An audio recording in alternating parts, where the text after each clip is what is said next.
Hello dear learners, welcome back to Abit Shiksha. Today's daily news capsule is brought to you by Abit Shiksha. So let us begin. आज के जो हमारे important articles है, first is free speech is an integral part of healthy society says Supreme Court. तो इसमें हमें जो है article 19 बहुत ज़्यादा न्यूज़ में है. आप लोगों ने भी recently you might have seen that article 19 is so much in news and it is the talk of the town. So article 19 पे question आना जो है बहुत ज़्यादा लाजमी बन जाता है and स्पेशली ये इसके टॉक जो फ्री स्पीच है एंड क्या हम रीजनेबल रिस्ट्रिक्शंस लगा सकते हैं उसके अराउंड बहुत डिबेट एंड डिस्कशंस जो है वो चल रहा है. So this is the first topic in concern. Second is हुंटा सीक्स 8 as 7.7 magnitude earthquake kills 144 in Myanmar. So yesterday you might have felt, those who are living in the northeastern region, they might have felt the tremors and jolts which came after as the shock waves, after waves when Myanmar was hit with the earthquake. So ये बहुत important है. earthquake का जो है repeatedness बहुत ज़्यादा increase होना जो है वो बहुत एक kind of disturbing, एक kind of concerning topic है. So वो हमें पढ़ना होगा. And last is Indian courts have 1.4 lakh contempt cases pending. तो कंटेम्प्ट ऑफ द कोर्ट जो है, कंटेम्प्ट जो है जिसके बारे में आपने पढ़ा होगा, ये प्रीवियस ईयर क्वेश्चन में भी पूछा गया है. सो कंटेम्प्ट जो है 1.4 लाख कंटेम्प्ट केसेस जो है वो पेंडिंग है इन दी इंडियन कोर्ट्स. तो ये तीनों टॉपिक जो है आज के इम्पॉर्टेंट है. सो यहाँ पर एक एक करके डाइसेक्ट करते हैं. First is free speech is an integral part of healthy society. यहाँ पर सुप्रीम कोर्ट ने कहा है कि फ्री स्पीच जो है ये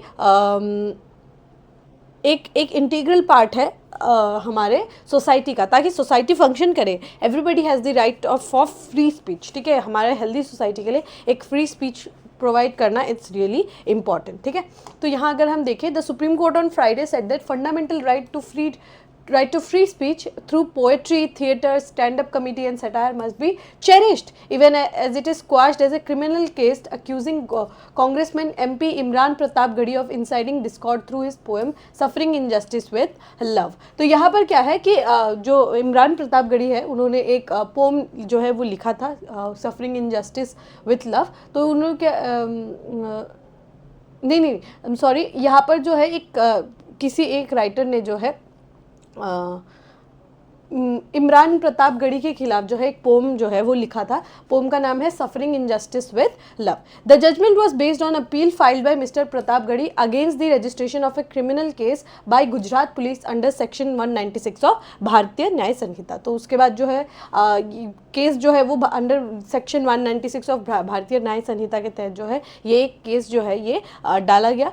75 years into our republic we cannot be seen as so shaky in our fundamentals that a mere recital of a poem or for that matter any form of art or entertainment such as stand-up comedy can be alleged to lead to animosity or hatred amongst the different community. Subscribing to such view would stifle all legitimate expression of view in public domain, which is also fundamental to free society. A bench of justices A.S. Oka and Ujjal Bhuya wrote in its verdict. तो यहाँ पर बहुत एक सही बात की गई है कि after 75 years of independence our fundamental should not be so shaky कि अगर कोई एक पोम भी रिसाइट कर रहा है, ठीक है, एक पोम भी हम लोगों ने रिसाइट कर दिया, it marks as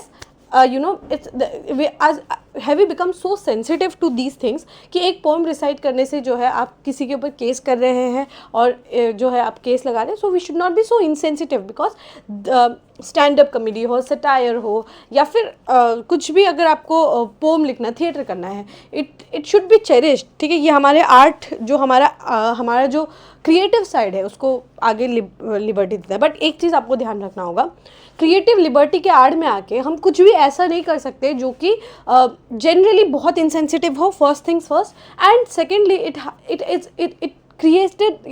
it creates a chaos in the society. It should not be like that. It should be कि हमें जो मैसेज देना है वो हम प्रोवाइड करें, मैसेज को हम प्रोवाइड करें. और हम क्या कर सकते हैं कि हम मैसेज को जब प्रोवाइड करें, it should be in a fun way कि वो किसी के इंटेंशंस को भी हर्ट ना करे, बट हम अपने मैसेज को भी पहुंचा दें. बट डायरेक्टली किसी के ऊपर मतलब प्योर काइंड ऑफ एक इनसेंसिटिव कंटेंट अगर हम पुट फॉरवर्ड कर रहे हैं, दैट इज़ रियली डिस्ट्रेसिंग. अगर हम मतलब हम कॉमेडी वगैरह कर सकते हैं, there is no harm in doing comedy. Lots and lots of big comedian comedians have reason, और वो उन्होंने अभी अपना बहुत अच्छा करियर बना दिया है. बहुत सारे पोइट्स हैं और आपके थिएटर आर्टिस्ट हैं, वो सारे जो है ये they have risen to lots and lots of fame. But यहाँ पर बात है कि उनके कॉमेडी के स्टाइल में और कुछ बहुत ख़राब कॉमेडी के स्टाइल में बहुत डिफरेंस है, बहुत ज़्यादा डिफरेंस है.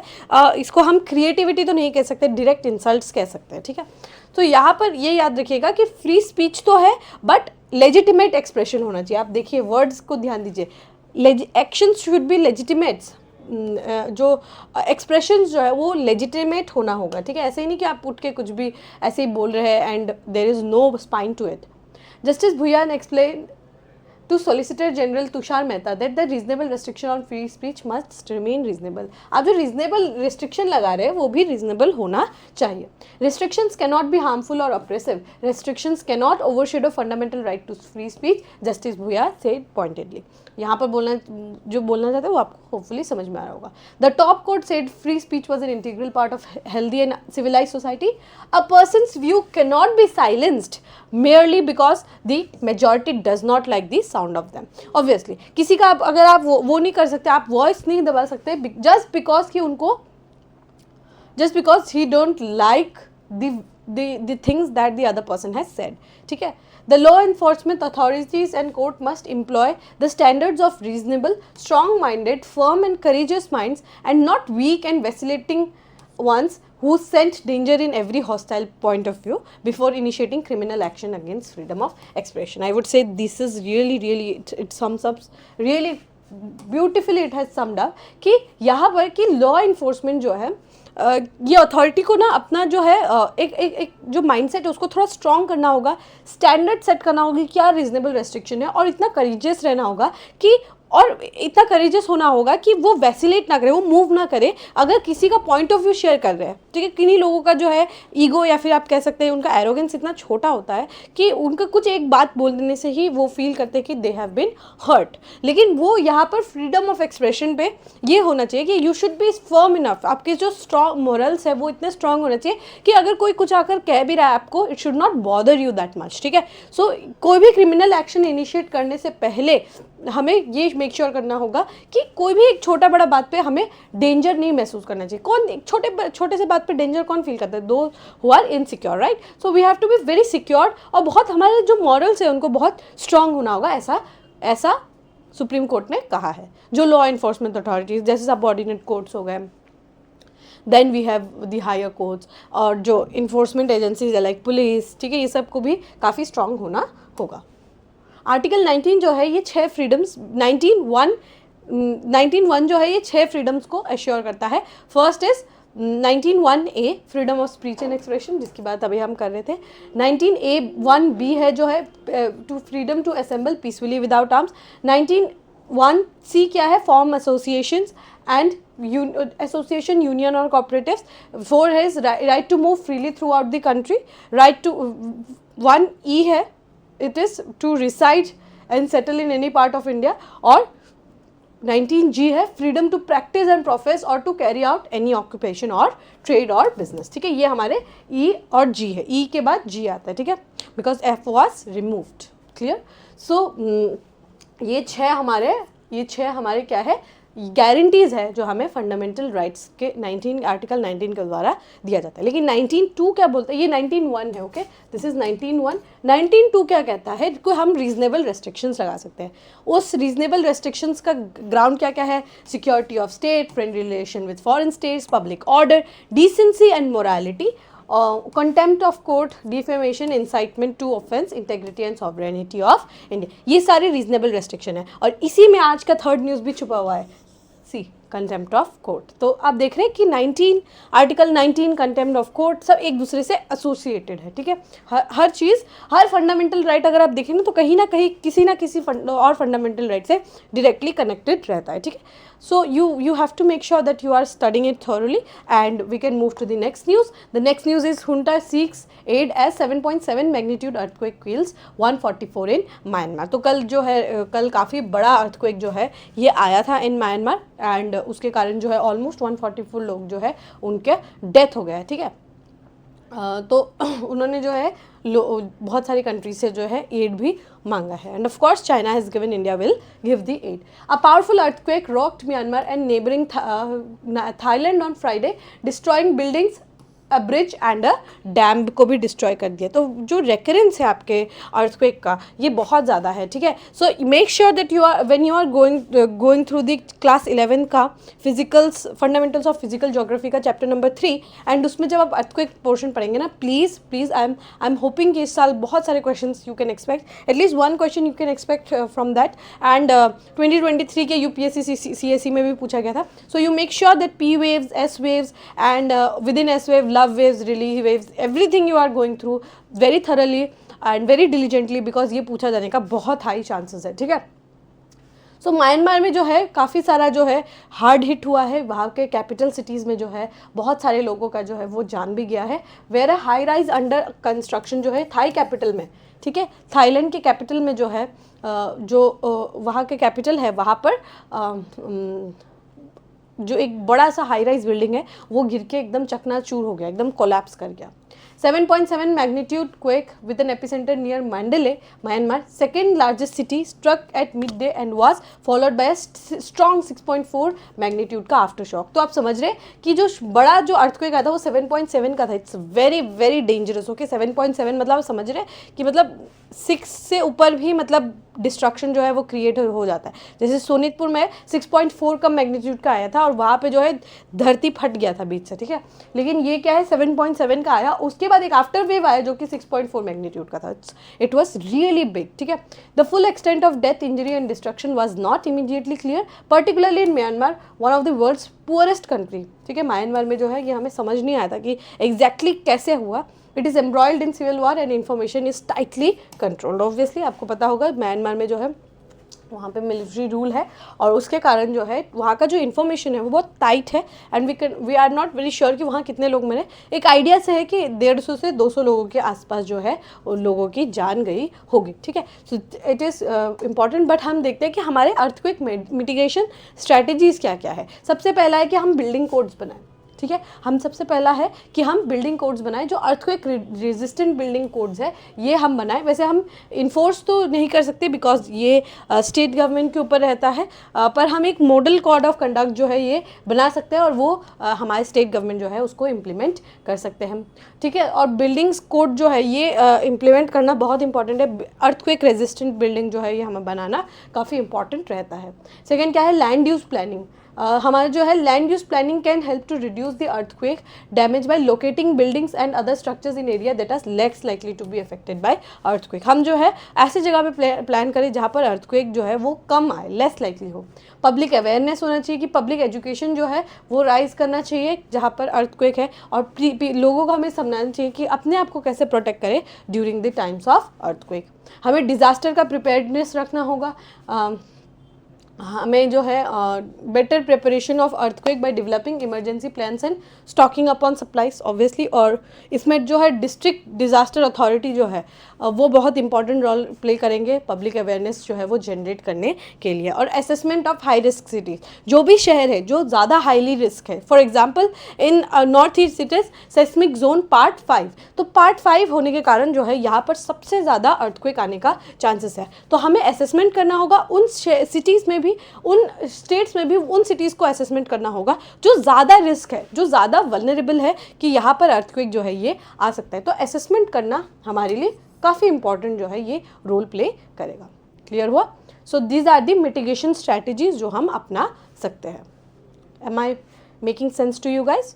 All right, we can move to the last news. The last news is Indian courts have 1.45 lakh contempt cases pending. तो 1.45 लाख जो है कंटेम्प्ट जो है केसेस जो है ये पेंडिंग है इन हाई कोर्ट्स, ये कहा है। और सुप्रीम कोर्ट में जो है 1800 कंटेम्प्ट के कोर्ट्स केसेस पेंडिंग है और 1.45 लाख केसेस है across 25 high courts in India.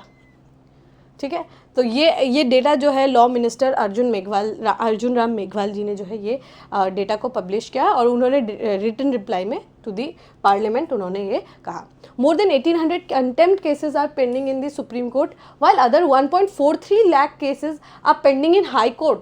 Law minister Arjun Ram Meghwal told this Lok Sabha in a written reply on Friday. उन्होंने लॉ मिनिस्टर ने कहा है कि ऑलमोस्ट 1.45 लाख केसेस जो है ये हाई कोर्ट्स में है कंटेम्प्ट के रिगार्डिंग और 1800 जो है ये केसेस है सुप्रीम कोर्ट में। तो there are two types of contempt, first is civil contempt and other is criminal contempt.